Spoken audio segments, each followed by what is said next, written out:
കർത്താവിന്റെ ദാസൻ പറഞ്ഞതുപോലെ ചില വർഷങ്ങളായി ഈ മീറ്റിംഗ് എനിക്കും സംബന്ധിപ്പാൻ കർത്താവ് അവസരം നൽകി. और जैसे प्रभु के दास ने कहा था कि कई सालों से मुझे भी इस मीटिंग में भाग लेने के लिए परमेश्वर ने अवसर दिया है। രാജപ്പി നായർ പാസ്റ്റർ മുഖാന്തരമാണ് ഞാനും ഇതിലേക്ക് വരുവാൻ ഇടയായി തീർന്നത്.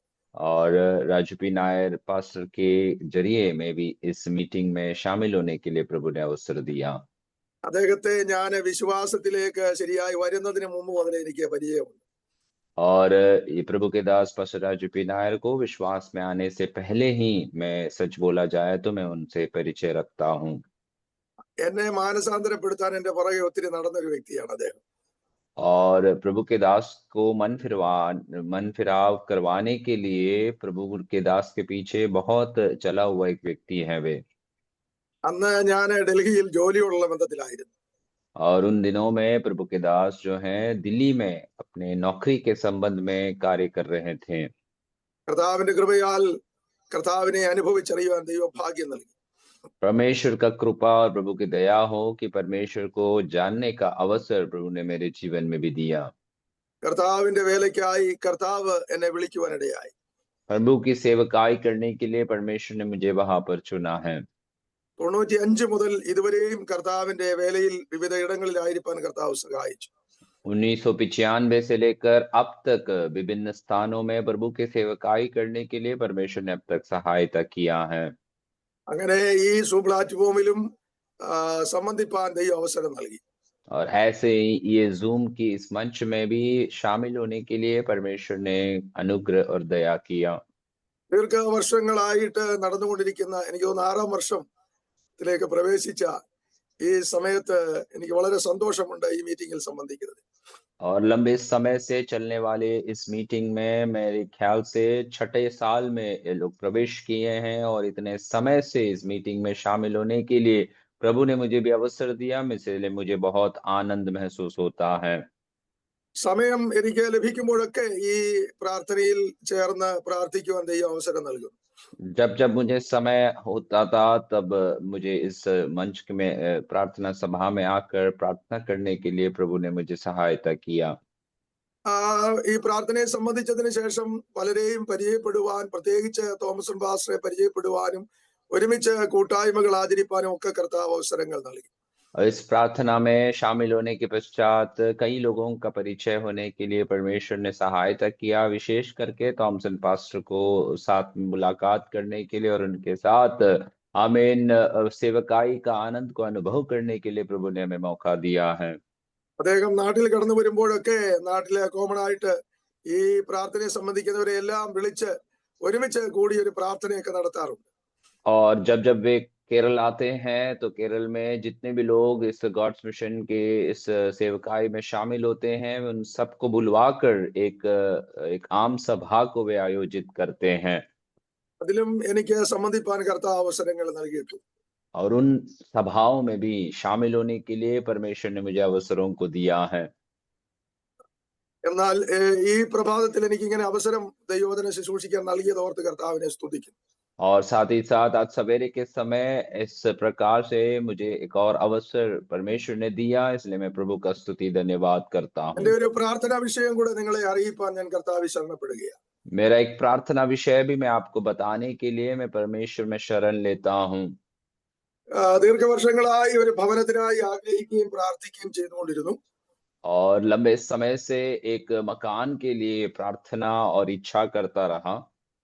ആദ്യ നാളുകളിലൊന്നും ഭവനം ആഗ്രഹിച്ചിരുന്നില്ല, കാരണം കർത്താവ് വരും പോകുക മാത്രമാണ് ഞാൻ ആഗ്രഹിച്ചിരുന്നത്. और पहले समयों में जीवन की शुरुआती समयों में मैं कभी भी एक मकान के लिए इच्छा नहीं करता था, क्योंकि मेरा यही एक सोच रहता था कि यीशु मसीह आएंगे और हम सब चले जाएंगे। എന്നാൽ എന്റെ ചില സ്നേഹിതന്മാര് നിത്യതയിൽ ചേർക്കപ്പെട്ടതിന് ശേഷം लेकिन ऐसा हुआ कि मेरे कई मित्र जन जो है अनंतता में जब वे लोग शामिल हुए, അവരുടെ ഭാര്യമാർ അനുഭവിച്ച ചില തിക്ത അനുഭവങ്ങളാണ് ഈ വീടിന് വേണ്ടി പ്രാർത്ഥിക്കുവാൻ എന്നെ പ്രേരിപ്പിച്ചത്. और ऐसा हुआ कि कई मेरे मित्र जब परमेश्वर में सो गए तो उनकी पत्नी जो रह जाते हैं, वे लोग अपने जीवन में जो दुःख और कष्ट को अनुभव किया, उन घटनाओं को देखने के पश्चात मेरे मन में ऐसे विचार आए कि एक मकान के लिए मुझे प्रार्थना करना ज़रूरी है। അതിൽ ഒരു ദൈവദാസനെ നിങ്ങൾക്ക് എല്ലാവർക്കും അറിയാമെന്ന് ഞാൻ കരുതുന്നു. 3 വർഷങ്ങൾക്ക് മുൻപ് ഒരു ദൈവദാസനും 2 പെൺകുഞ്ഞുങ്ങളും വെള്ളത്തിൽ കാറിൽ യാത്ര ചെയ്യുമ്പോൾ വെള്ളത്തിൽ വീണ് മരിച്ചത് പാസ്റ്റർ VM ചാണ്ടി.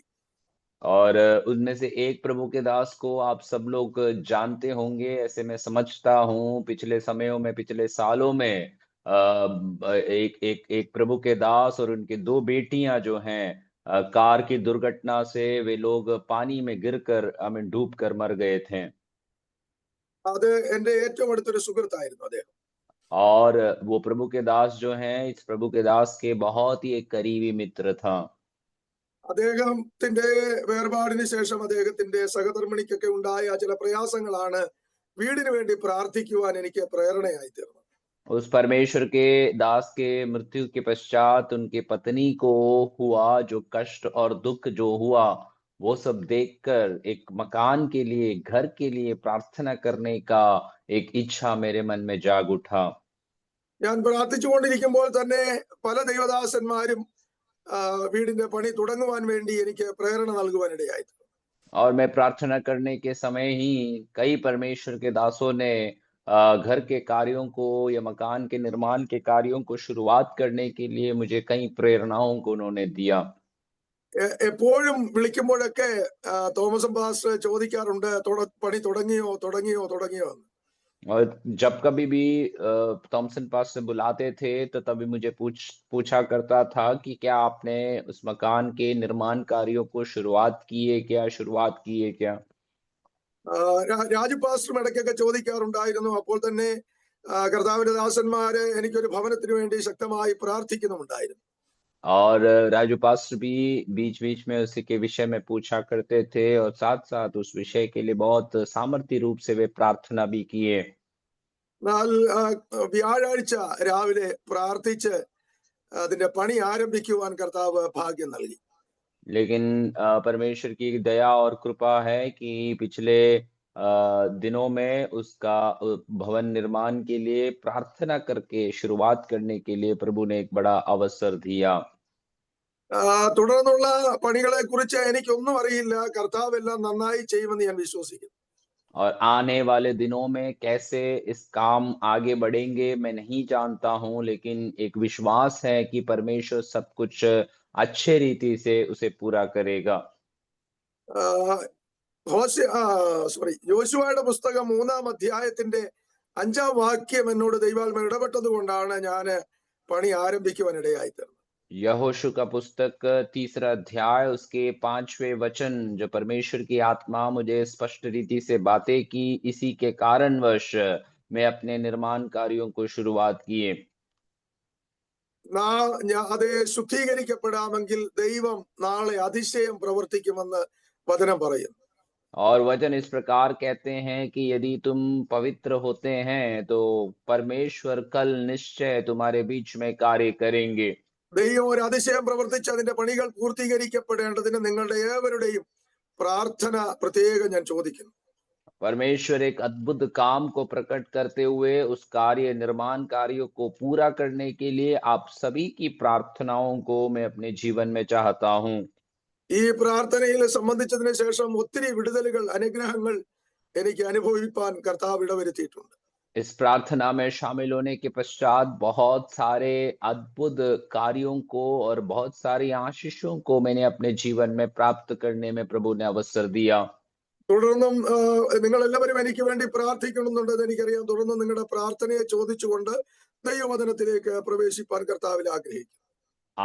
आगे भी आप सभी लोग मेरे लिए प्रार्थना करेंगे, ये मैं बात को जानता हूँ। तो मैं आपसे फिर से आपसे प्रार्थना मांगते हुए मैं वचन की सेवकाई में प्रवेश करता हूँ। ഇതുവരെ എനിക്ക് വേണ്ടി പ്രാർത്ഥിച്ച എല്ലാവരോടുമുള്ള പ്രത്യേക നന്ദിയെയും അറിയിക്കുന്നു. अब तक मेरे लिए आप लोगों ने जिसने प्रार्थना किए हैं उन सबको विशेष मेरा धन्यवाद को मैं इस वक्त व्यक्त करता हूँ। തിരുവഴുത്തിൽ നിന്ന് ഒരു വാക്യം വായിച്ച ചില ചിന്തകൾ പങ്കുവെച്ച് ദൈവസന്നിധിയിൽ പ്രാർത്ഥിക്കുവാൻ ആഗ്രഹിക്കുന്നു. प्रभु के वचनों में से कुछ वचनों को पढ़कर आपके बीच में कुछ विचारों को डालते हुए मैं परमेश्वर के वचन के सामने मैं शरण लूंगा।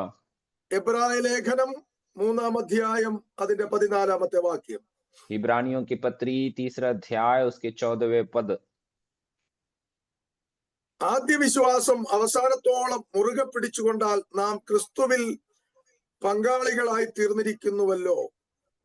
और वचन इस प्रकार कहता है कि तुमने अपने आमीन जो पहले विश्वास है उसे हमें दृढ़ रखा है, इसके साथ साथ हम मसीह में सहभागी भी हुए हैं। ആദ്യ വിശ്വാസം എന്ന പദത്വം കൊണ്ട് അർത്ഥമാക്കുന്നത് നാം രക്ഷിക്കപ്പെട്ട നാളിൽ കർത്താവിങ്കലേക്ക് വന്ന നാളിലുള്ള വിശ്വാസം എന്നാണ്. और प्रथम भरोसे का कहने का अर्थ इतना ही है कि हम जिस वक्त हम परमेश्वर को अपने जीवन में उद्धारकर्ता के रूप में हमने स्वीकार किया था, उन दिनों में हम प्रभु से कैसे भरोसे रखते थे, वही विषय से संबंधित है। നാം കർത്താവിനെ അറിഞ്ഞ് ഇറങ്ങുന്ന ആദ്യ സമയങ്ങളിൽ ഭയങ്കര വിശ്വാസമായിരിക്കും.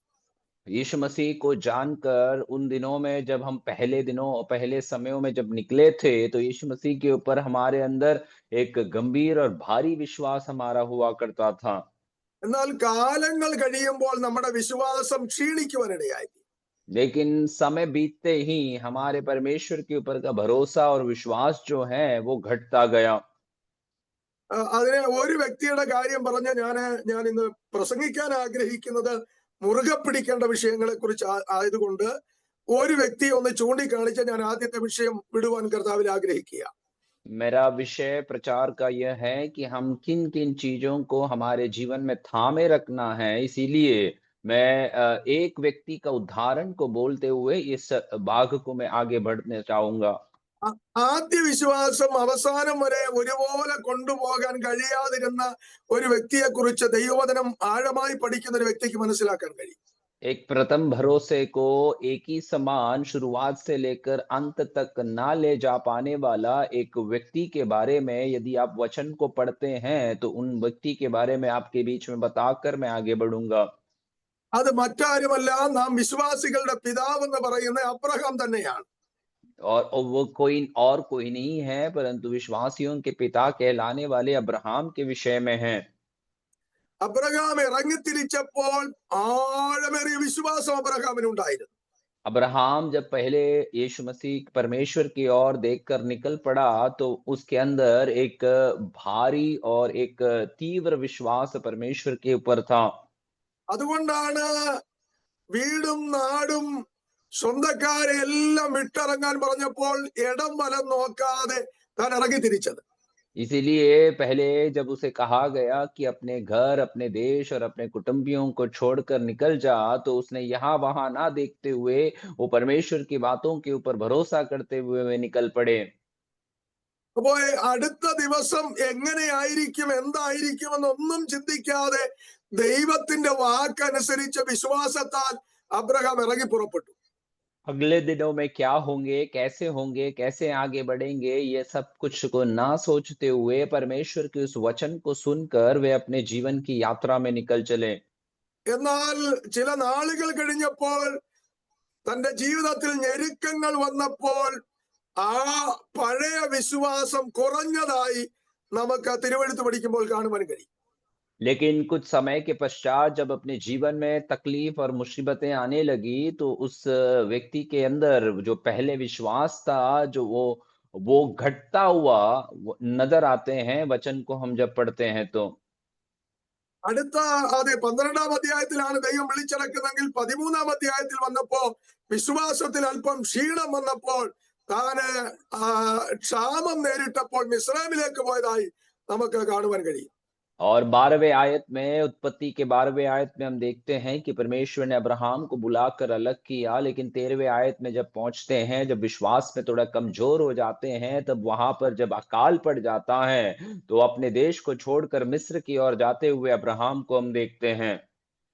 അതിനുശേഷം പിന്നെയും അബ്രഹാമിന് വിശ്വാസം ഉണ്ടായിരുന്നു. എന്നാൽ വാഗ്ദത്തം നടക്കാതെ വന്നപ്പോൾ വിശ്വാസത്തിൽ ക്ഷീണിക്കാനിടയായി. उसके पश्चात फिर भी अब्राहम के अंदर विश्वास जारी रहा, लेकिन थोड़े आगे को जब जाते हैं तो जो उसे वायदा दिया हुआ जब वो पूरा नहीं होते हुए दिखाई दे रहा था, तो उसके अंदर का विश्वास फिर से कमजोर होने लगा। ദൈവം വാഗ്ദത്തം പറഞ്ഞതാണെങ്കിലും അത് ലഭിക്കാൻ സാധ്യതയില്ലെന്ന് കരുതി താൻ ഒരു കുറുക്കു വഴി തെരഞ്ഞെടുക്കുവാനിടയായി. और परमेश्वर ने वायदा किया है, लेकिन उसके अंदर ऐसे लगने लगा कि वे अब प्राप्त होने के लिए उनके अंदर कोई भी क्षमता नहीं है या कोई मार्ग नहीं है, इसलिए अपनी रीति से वे एक पर्याय मार्ग ढूंढने लगा। തന്റെ വിശ്വാസം ക്ഷീണിക്കാനുള്ള കാരണം താൻ പറയുന്നുണ്ട്. തനിക്ക് 100 വയസ്സായി, ഭാര്യയ്ക്ക് 90 ശരീരമൊക്കെ നിർജീവമായി. അതാണ് ഇനിയും വാഗ്ദത്തം നടക്കാൻ സാധ്യതയില്ലെന്ന്, അല്ലെങ്കിൽ വിശ്വാസത്തിൽ ക്ഷീണിക്കാൻ കാരണമായി തീരും കാര്യം.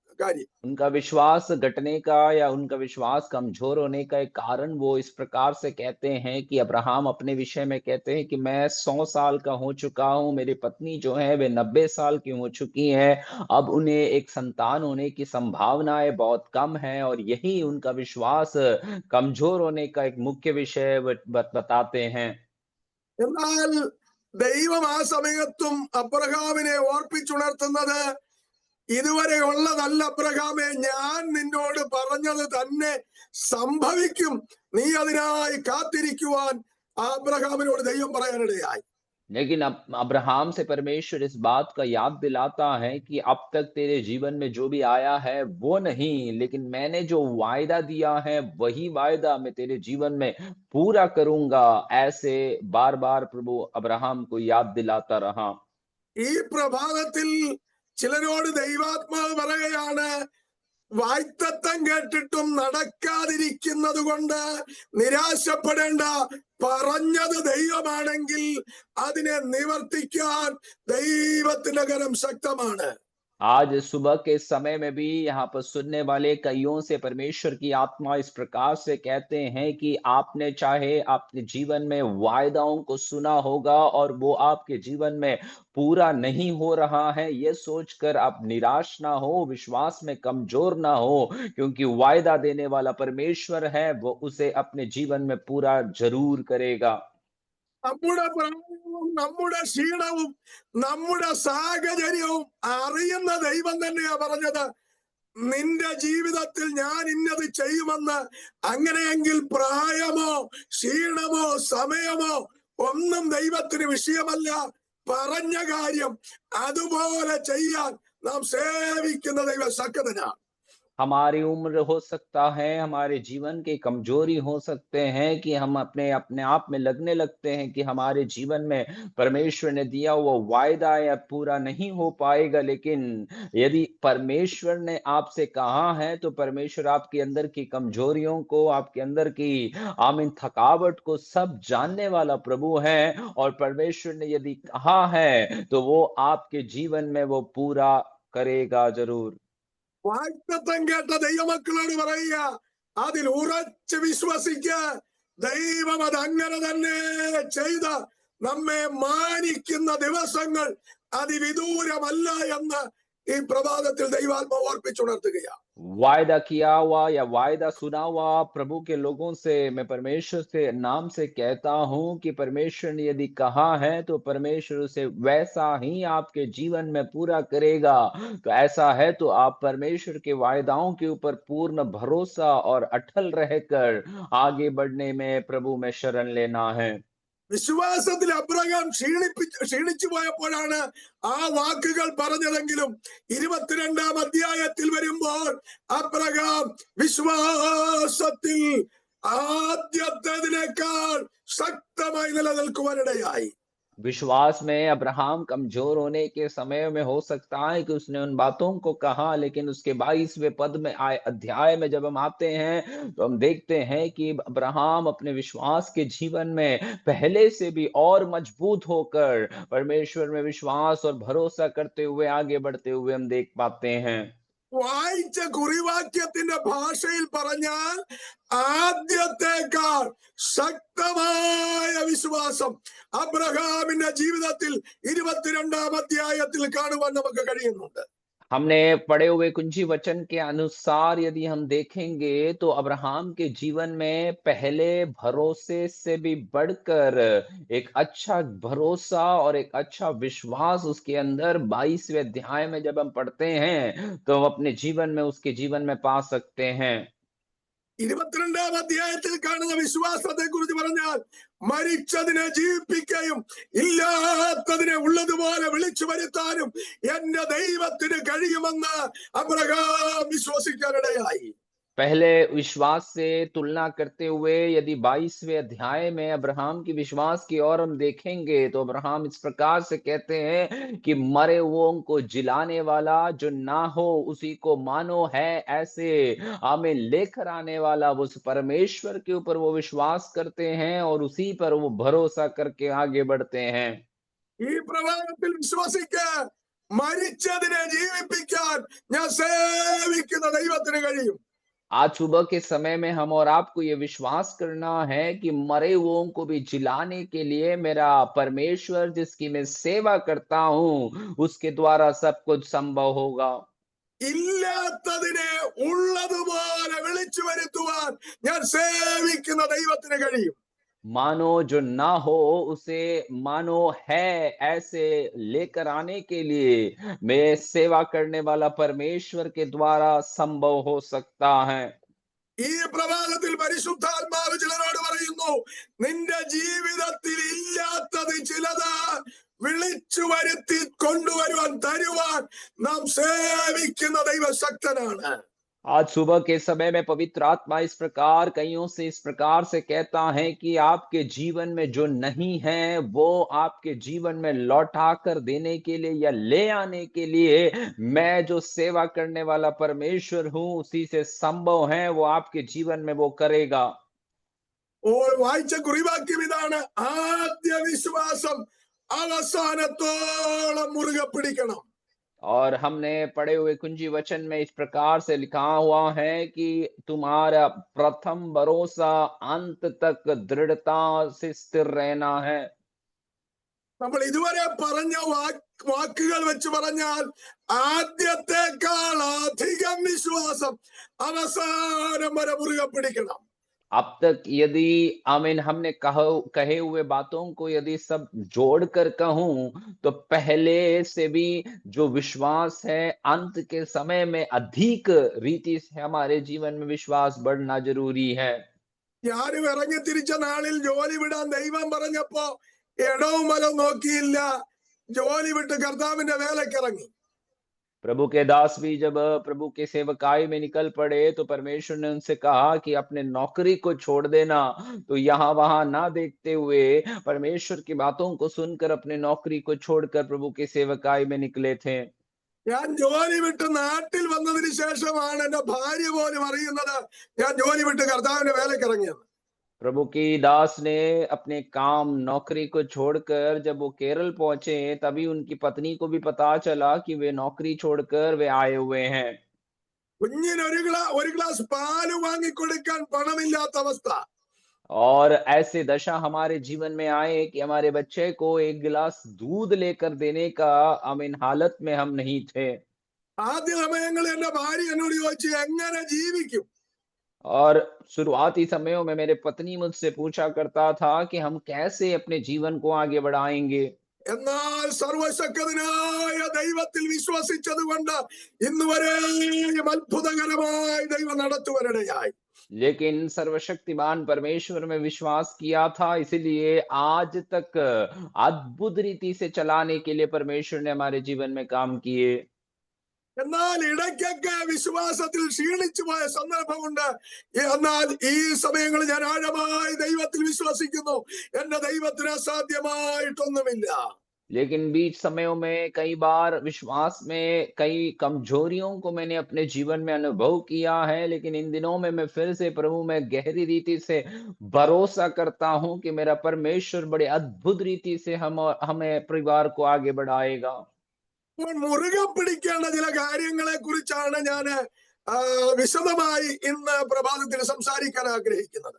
तो हमें आज सुबह के समय में थोड़े और स्पष्ट रीति से, विस्तारित रीति से हमें क्या कुछ को हमारे जीवन में थामे रखना है, उनके विषय में मैं आपके बीच में बोलना चाहूँगा। മുറുകെ പിടിക്കരുതാത്ത ചില കാര്യങ്ങളുണ്ട്. और ऐसे कुछ कुछ बातें हैं जिन्हें हमें थामे नहीं रखना है। യോബിന്റെ പുസ്തകം 8-ാം അധ്യായം 15-ാം വാക്യം വായിക്കുമ്പോൾ വീടിനെ മുറുകെ പിടിക്കരുത്, അത് നിലനിൽക്കയില്ലെന്ന് പറയുന്നു. और अय्यूब के पुस्तक 8 अध्याय उसके 15वें वचन को हम पढ़ेंगे तो वहां पर लिखा हुआ है कि हमारे घर को हमें थाम कर नहीं रखना है। നമുക്കൊക്കെ പാർക്കാൻ വീട് ആവശ്യം, പക്ഷേ ദൈവത്തിന്റെ വചനം പറയുക അതിനെ മുറുകെ പിടിച്ചോണ്ടിരിക്കരുത്, അത് നിലനിൽക്കയില്ല. और हम सबको रहने के लिए मकान जरूरी है, लेकिन परमेश्वर का वचन कहता है कि उन मकानों को हमारे जीवन में पकड़ कर नहीं रखना है, क्योंकि वो कुछ स्थिर रहने वाला में से नहीं है। ഇരമ്യാവ് 8-5 പറയുകയാണ് വഞ്ചന മുറുകെ പിടിക്കരുത്. और यिर्मयाह नबी की पुस्तक 5 अध्याय उसके 8 वचन में इस प्रकार लिखता है कि हम अपने जीवन में छल को कभी भी पकड़ कर नहीं रखना है। 2 രാജാക്കന്മാരുടെ പുസ്തകം 3-3 വായിക്കുമ്പോൾ യെരോബയാമിന്റെ പാപങ്ങളെ മറ്റൊരു അടുത്തവൻ മുറുകെ പിടിച്ചുകൊണ്ടിരുന്നു. और दूसरा राजाओं का पुस्तक में हम इस प्रकार से देखते हैं कि यरोबयाम नाम के राजा के पाप को दूसरा एक व्यक्ति ने अपने जीवन में पकड़ कर रखे हुए थे। അപ്പോൾ പാപം മുറുകെ പിടിക്കരുത്, और വീട് वचन हमें മുറുകെ പിടിക്കരുത്, വഞ്ചന മുറുകെ പിടിക്കരുത്.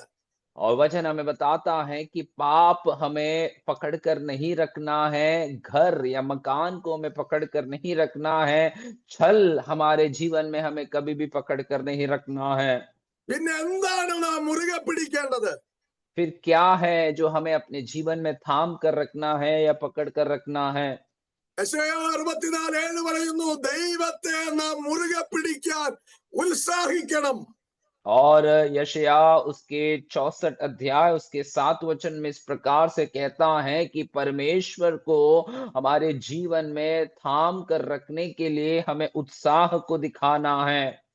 കൊലോസ്യ ലേഖനം നമ്മൾ പഠിക്കുമ്പോൾ 2-ാം അധ്യായം അതിന്റെ 18-ാം വാക്യം വായിക്കുമ്പോൾ कुलोसियों की पत्री 2 अध्याय उसके 18वें आयत को आप जब पढ़ते हो, തലയെ നാം മുറുകെ പിടിക്കണമെന്ന് പറയുന്നു. वचन इस प्रकार से हमें बताता है कि सिर जो है उसे हमें अपने जीवन में पकड़ कर रखना है। കർത്താവ് യേശു ക്രിസ്തുവിനെയാണ് മുറുകെ പിടിക്കാൻ അവിടെ പറഞ്ഞിരിക്കുന്നത്. और वहां वचन उसका अर्थ ये हमें बताता है कि यीशु मसीह को अपने जीवन में हमें थाम कर रखना जरूरी है। ഇന്ന് പ്രഭാതത്തിൽ ദൈവത്തെ മുറുകെ പിടിക്കുന്നവന്റെ ജീവിതത്തിൽ ദൈവം അത്ഭുതങ്ങളെ ചെയ്യാൻ ശക്തനാണ്. आज सुबह के समय में परमेश्वर को जो व्यक्ति अपने जीवन में थाम कर रखता है, उनके जीवन में अद्भुत काम करने के लिए परमेश्वर सामर्थी है। അതെ, യോബിന്റെ പുസ്തകം 2-ാം അധ്യായം അതിന്റെ 3-ാം വാക്യം വായിക്കുമ്പോൾ अय्यूब की पुस्तक उसके दूसरा अध्याय उसके तीसरे आयत को आप जब पढ़ते हो, അവിടെ വായിക്കുന്നത് ഭക്തി മുറുകെ പിടിച്ചിരിക്കുന്നു. और वहां इस प्रकार लिखा हुआ है कि उसने अपने भक्ति जो है उसे अपने जीवन में थाम कर रखा है। അത് ദൈവം പറയുകയാണ്, അയ്യോ ഭക്തി മുറുകെ പിടിച്ചിരിക്കുന്നു. और परमेश्वर अय्यूब के विषय में कहता है कि उसने अपने जीवन में जो भक्ति है उसे थाम कर रखा है। 9-ാം വാക്യത്തിൽ ഭാര്യയും പറയുന്നു, അയ്യോ ഭക്തി മുറുകെ പിടിച്ചിരിക്കുന്നു.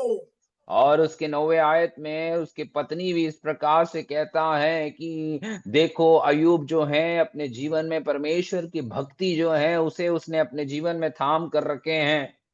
ഭക്തി मुरुगे പിടിച്ചവന്റെ ജീവിതം ഒന്ന് പരിശോധിച്ചേ. और जिसने अपने जीवन में खराई को अपने अपनाया है, उसके जीवन को थोड़ा जो जांच करके देखना है। ഭക്തി മുറുകെ പിടിച്ചവന്റെ സമ്പത്തെല്ലാം നഷ്ടപ്പെട്ടു. जिसने अपने जीवन में खराई का आमीन एक मार्ग में चला, उसके अंदर से सारी आमीन जो आमदनी था, उसका जो भी धन दौलत था, वो सब उसके जीवन से नष्ट हो गए। ഭക്തി മുറുകെ പിടിച്ചവന്റെ സന്തതികൾ നഷ്ടപ്പെട്ടു. जिसने अपने जीवन में खराई को थाम कर रखा था, उसके अंदर उसके जीवन से उसके परिवार के सारे संतान नष्ट हो गए। ഭക്തി മുറുകെ പിടിച്ചവന്റെ സാഹോദര്യ ബന്ധങ്ങൾ നഷ്ടപ്പെട്ടു. जिसने अपने जीवन में खराई को थाम कर रखा था, उसके जीवन के अंदर से जो उसके संबंध थी, जो उसके भाई-बहनों के रिश्ते में थे, वो सब कुछ उसके जीवन में नष्ट हो गए। ഭക്തി മുറുകെ പിടിച്ചവന്റെ ശാരീരിക ആരോഗ്യം നഷ്ടപ്പെട്ടു. जिसने अपने जीवन में खराई को थाम कर रखा था, उसके शारीरिक बल घटता गया और सब कुछ नष्ट हो गया। ഭക്തി മുറുകെ പിടിച്ചവന്റെ ഭാര്യ അവനെ തള്ളിപ്പറഞ്ഞു. और जिसने अपने जीवन में खराई को थाम कर रखा था, उसकी पत्नी ने भी उसको आमीन ऐसे ही कहकर चले गए। ഭക്തി മുറുകെ പിടിച്ച ദൈവ പൈതലെ, നിന്റെ ജീവിതത്തിലും ചിലപ്പോൾ നെഗറ്റീവ് വന്ന് നിനക്ക് തോന്നുന്നത് ചിലത് സംഭവിച്ചെന്ന് വരാം. പക്ഷെ എന്നും അത് കിടക്കാൻ എന്റെ ദൈവം അനുവദിക്കത്തില്ല. आमीन। हो सकता है कि जिसने अपने जीवन में भक्ति को ताम कर रखा है, तो हो सकता है कि आपके भी जीवन में आमीन नकारात्मक बातें और आपने जो नकारात्मक सोचा है, वो आपके जीवन में पूरा होता हुआ आपको दिखाई देगा। लेकिन ये बात को याद रखना कि हमेशा ये आपके जीवन में बना नहीं रहेगा। ഭക്തി മുറുകെ പിടിച്ചവന്റെ ജീവിതത്തിൽ സംഭവിച്ച പ്രതിസന്ധികളിൽ നിന്നൊരു വിടുതൽ തരാൻ സ്വർഗത്തിലെ ദൈവശക്തനാണ്. जिसके अंदर भक्ति आमीन उसने अपने आप में थाम कर रखा था, उसके जीवन में आए हुए संकट और मुश्किलों में से उसे बाहर निकालने के लिए उसका परमेश्वर सामर्थी परमेश्वर है। ഈ പ്രഭാതത്തിൽ ദൈവഭക്തിയെ മുറുകെ പിടിച്ച് ദൈവത്തിന് വേണ്ടി ഇറങ്ങിത്തിരിച്ച ചിലരോട് പരിശുദ്ധാത്മാവ് ദൂത് പറയുകയാ. आज सुबह के समय में परमेश्वर की भक्ति को अपने जीवन में थाम कर रख के परमेश्वर के मार्ग में चलने वाले कईयों से आमीन परमेश्वर की आत्मा इस प्रकार से वाणी देता है। നിന്റെ ജീവിതത്തിൽ വന്നതായ തകർച്ചകളെ മാറ്റി നിന്നെ മാനിക്കുന്ന ദിവസങ്ങൾ നിന്റെ മുൻപിലുണ്ട്. തിരിച്ചറിഞ്ഞ് ഭക്തി വിട്ടുകളയാതെ മുറുകെ പിടിച്ച് മുൻപോട്ട് പോകുവാൻ പരിശുദ്ധാത്മാവ് ഈ പ്രഭാതത്തിൽ ദൂത് പറയുകയാണ്. आपके जीवन में आए हुए रुकावटों को, आपके जीवन में आए हुए मुश्किलों में से आमीन प्रेज द लॉर्ड आमीन बाहर ले आकर आपको आमीन सम्मानित करने के लिए, आपके जीवन को आशीषित करने का दिन नजदीक आ रहा है। इसलिए आप अपने जीवन में जो भक्ति या खराई को अपने अपने जीवन में रखे थे, उसे कभी ना छोड़ते हुए प्रभु में आगे बढ़ने के लिए प्रभु की आत्मा आपको याद दिला रहा है। ചിലപ്പോഴെങ്കിലും നമ്മിൽ ചിലർ ചോദിക്കത്തില്ലേ, കർത്താവിനെ ഞാൻ സേവിക്കാൻ ഇറങ്ങിയിട്ട് വിശ്വസ്തയോടെ ദൈവത്തെ സേവിച്ചിട്ട് എന്റെ ജീവിതത്തിൽ എന്താ ഇതൊക്കെ വന്നു ഭവിച്ചതെന്ന് ചോദിക്കുന്നവരോട് ദൈവാത്മാവ് പറയുകയാ. कई बार कईयों ने अपने जीवन में ऐसे सवालों को परमेश्वर के सामने किया होगा कि मैंने सब कुछ छोड़कर मैं प्रभु की उपस्थिति में आया हूँ। मैं अपने जीवन में खराई के साथ अब तक अपने जीवन को ले चला हूँ, फिर भी मेरे जीवन में ऐसे क्यों है? उन लोगों से परमेश्वर की आत्मा इस प्रकार से कहता है, ഈ പ്രഭാതത്തിൽ ഭക്തിയോടെ തന്നെ തുടര്. നിന്റെ പ്രതിസന്ധിക്ക് ഒരറുതി വരുന്ന ദിവസമുണ്ട്. आज सुबह के समय में जो भक्ति है, उसी भक्ति में अब आगे बढ़ते रहे। आपके जीवन में आए हुए संकट का एक अंत परमेश्वर ने निश्चय तय करके रखा है। ദൈവത്തെ ദൈവസനിലുള്ള ഭക്തിയെ മുറുകെ പിടിച്ചത് കൊണ്ട് ചിലരൊക്കെ നിന്നെ തള്ളിക്കളഞ്ഞെങ്കിൽ നിന്നെ തള്ളിക്കളഞ്ഞവരുടെ നടുവിൽ മാനിക്കുന്ന ഒരു ദൈവമുണ്ട്. और परमेश्वर की भक्ति को आपने अपने या खराई को आप अपने जीवन में रखा है, इसके कारण से हो सकता है कि कई लोगों ने आपको इनकार किया होगा, कई लोगों ने आपको छोड़ दिया होगा, लेकिन उन लोगों के बीच में सम्मानित करने वाला एक दिन नजदीक आया है। ये प्रभु की आत्मा आपको याद दिला रहा है। ഭക്തി മുറുകെ പിടിച്ചത് കൊണ്ട് കഷ്ടവും നഷ്ടവുമാണോ, ദൈവം അത് മാറ്റി ലാഭവും വിശാലതയും തരാൻ ശക്തനായ ദൈവമാണ്. भक्ति ने या खराई को आपके अपने जीवन में रखा है, इसके कारण हो सकता है कि आपको कष्ट और नष्ट आपके जीवन में अनुभव करना पड़े, लेकिन उसी को सब आपके जीवन में लाभ में बदल देने के लिए मेरा प्रभु सामर्थी परमेश्वर है।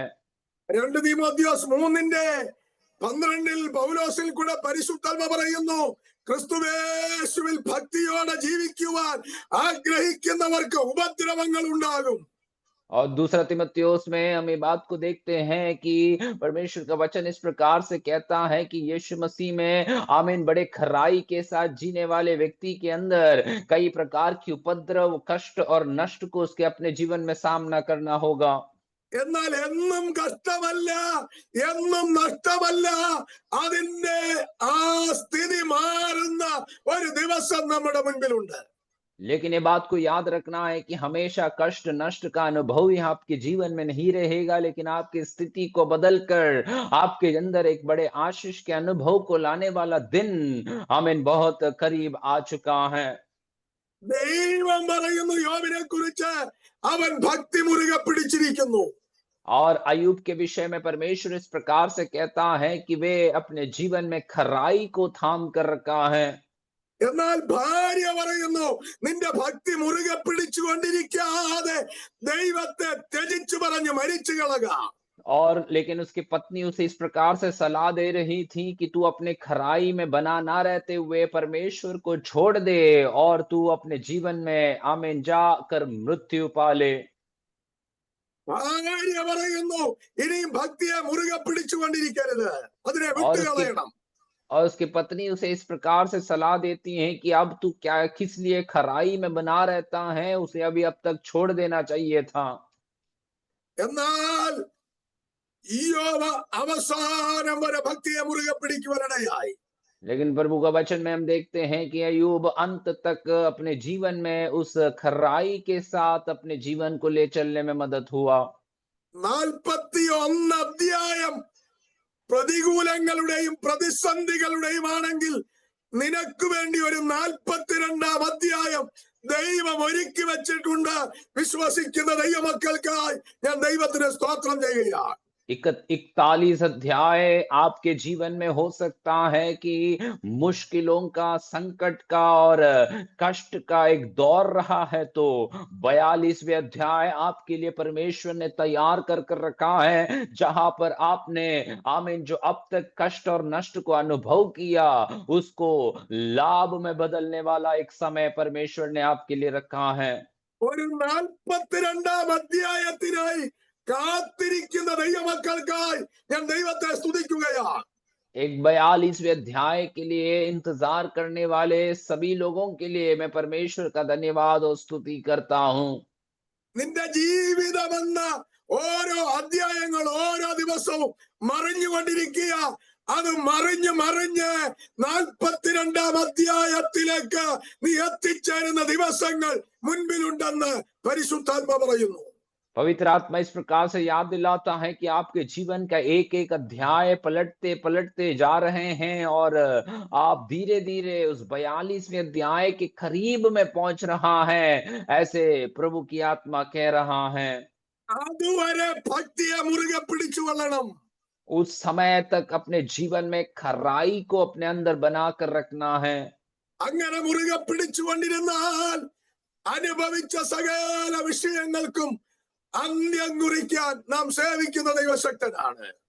ऐसा हम अपने जीवन में खराई को बनाए रखते हैं तो अंत तक सामर्थ्य रूप से हमें ले चलने के लिए हमारा परमेश्वर हमारे लिए सामर्थी प्रभु है। 27 അധ്യായത്തിൽ ഇയ്യോബ് പറയുന്നുണ്ട്, അതിന്റെ 6 വാക്യത്തിൽ, എന്റെ നീതി ഞാൻ വിടാതെ മുറുകെ പിടിക്കുന്നു. और 27वें अध्याय उसके 6 आयत में अय्यूब इस प्रकार से कहता है कि मैं अपना धर्म पकड़े हुए और उसको हाथ से जाने ना दूंगा। ഈ പ്രഭാതത്തിൽ നീതിയെ മുറുകെ പിടിക്കുന്ന ദൈവമക്കൾക്കായി ഞാൻ ദൈവത്തെ സ്തുതിക്കുകയാണ്. आज सवेरे के समय में धर्म को अपने हाथ में पकड़े रहने वाले परमेश्वर के लोगों के लिए मैं प्रभु का धन्यवाद और स्तुति करता हूँ। എന്താണ് നീതി എന്ന് പറഞ്ഞാൽ प्रभु का वचन क्या है, ये धर्म क्या है करके हमें बताता है। നിയമപ്രകാരം അനുസരിക്കുന്നതിനെയാണ് നീതി എന്ന് പറയുന്നത്. और जो नियम है उसी को वैसा ही मानने वाले को परमेश्वर का वचन धर्म क्या है ये सिखाता है।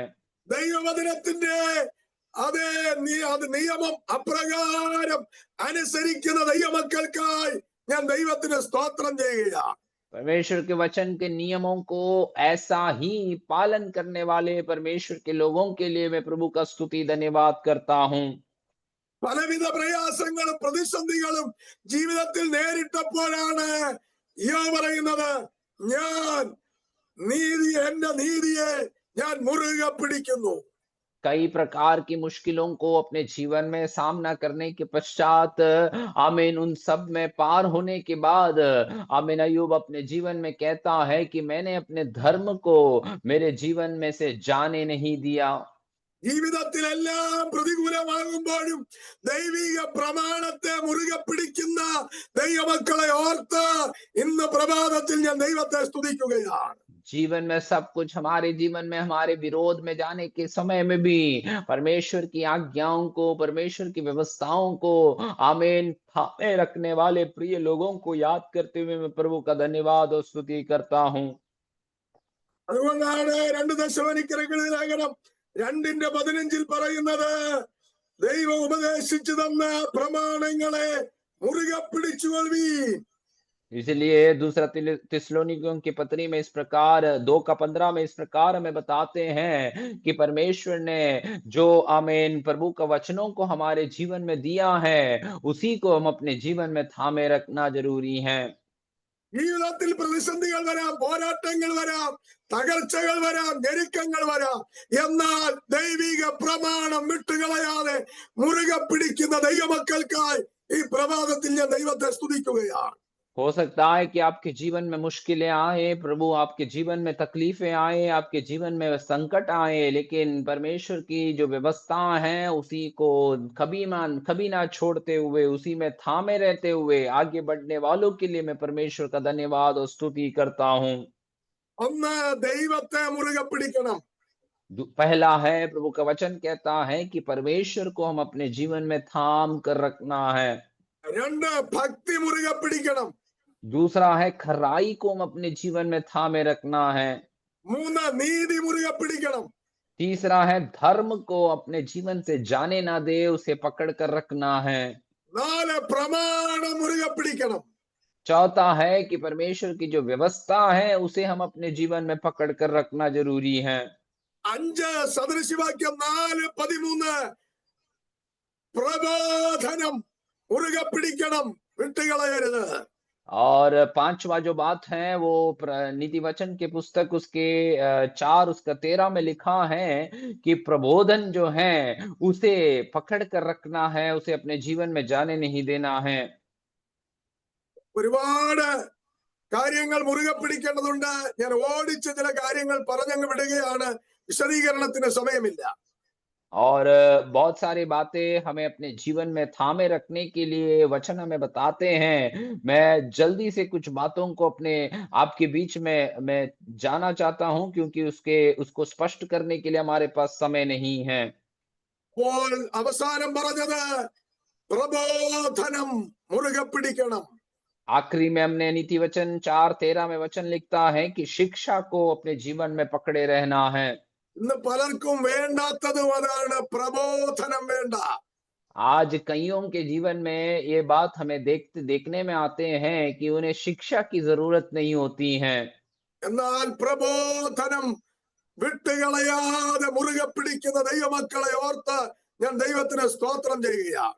लेकिन वचन के अनुसार जैसे कहा जाता है कि जो अपने जीवन में शिक्षा को कभी ना छोड़ते हुए पकड़ कर रखने वालों के लिए मैं परमेश्वर का स्तुति करता हूँ। തീത്തോസിന്റെ ലേഖനം 1:9 പറയുന്നു, വിശ്വാസവചനം നാം മുറുകെ പിടിക്കണം. तीतुस का पत्री उसके पहले के आमीन आयतों में हमें बताया जाता है कि विश्वास को हम अपने जीवन में पकड़ कर रखना है।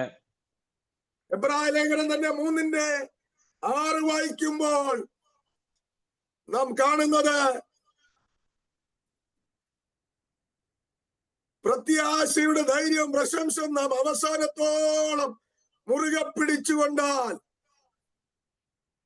इब्रानियों की पत्री उसके 3 अध्याय उसके 6 आयत में हम इस प्रकार से लिखे हमें पढ़ते हैं कि हमारे जो आशा और हमारा साहस जो है उसे अंत तक यदि हम दृढ़ता से स्थिर रहे तो. ഇത് ഓരോരോ വിഷയങ്ങളും എടുത്ത് സംസാരിക്കുന്നതാണ്. സമയമില്ലാത്തതുകൊണ്ടാണ് ഞാൻ വേഗത്തിൽ ആ വാക്യങ്ങൾ മാത്രം പറഞ്ഞു വിടുന്നത്. एक एक विषय को लेकर स्पष्ट रीति से बताना बहुत जरूरी है, लेकिन समय नहीं है, इसलिए मैं जल्दी जल्दी बोलकर आगे जा रहा हूं. ആ ഒരു വാക്യത്തിൽ പറയുന്നു, പ്രത്യാശ നാം മുറുകെ പിടിക്കണം. और उस आयत में ही हमें बताया जाता है कि हमारी आशा को हमारे जीवन में हमें थाम कर रखना है, ധൈര്യം മുറുകെ പിടിക്കണം. और साहस को हम अपने जीवन में थाम कर रखना है. പ്രശംസ നാം മുറുകെ പിടിക്കണം. जो प्रशंसा की बातें हैं उसे हम अपने जीवन में थाम कर रखना है. അങ്ങനെ ആ 3 കാര്യങ്ങൾ മുറുകെ പിടിച്ചാൽ അടുത്ത വാക്കുകൾ ഇങ്ങനെയാ പറയുന്നത്, അത് നാം മുറുകെ പിടിച്ചുകൊണ്ടാൽ നാം തന്നെ കർത്താവിന്റെ ഭവനമാകുന്നു. और ऐसे यदि उस 3 बातों को यदि हम अपने जीवन में थामे रहेंगे, पकड़े रहेंगे, तो आगे की आयतें हमें इस प्रकार से बताते हैं कि हम परमेश्वर का भवन या घराना ठहराएंगे. നാം ദൈവത്തിന്റെ ഭവനമാണെങ്കിൽ ദൈവം അതിൽ ഇറങ്ങി വന്ന് വസിക്കും. हम यदि परमेश्वर का घर बने रहेंगे तो उस घर में परमेश्वर उतर आकर उसमें वास करेगा. ഇതിനെന്തൊക്കെ വേണം? പ്രത്യാശ വേണം, ധൈര്യം വേണം, പ്രശംസ വേണം. ഇത് അവസാനത്തോളം മുറുകെ പിടിച്ചാൽ ദൈവത്തിന്റെ സാന്നിധ്യം നമ്മുടെ മധ്യേ ഇറങ്ങി വസിക്കും.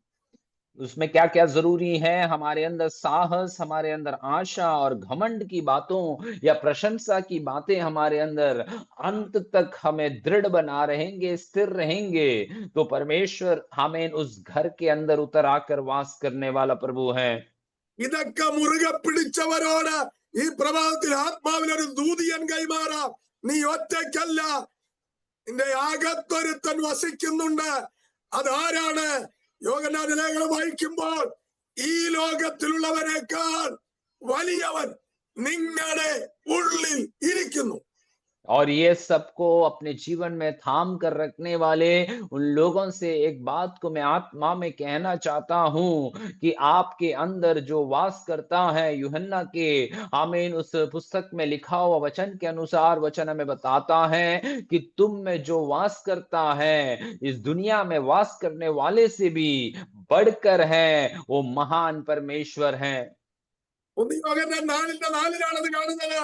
നിങ്ങളിലുള്ളവൻ ലോകത്തിലുള്ളവനേക്കാൾ വലിയ ദൈവമാണ്. पहला यूहन्ना 4:4 में इस बात को हमें बताया लिखा जाता है कि तुम में जो वास करता है वो इस दुनिया में वास करने वाले से बढ़कर है.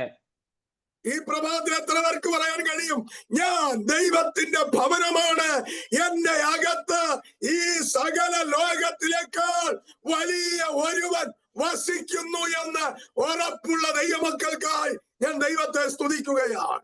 आज सुबह के समय में कितने लोग ये बात को कह पाएंगे कि मेरे अंदर जो वास करता है ये दुनिया में वास करने वाले से भी बढ़कर है, और ये दृढ़ निश्चय रखने वालों के लिए मैं परमेश्वर का धन्यवाद और स्तुति करता हूं.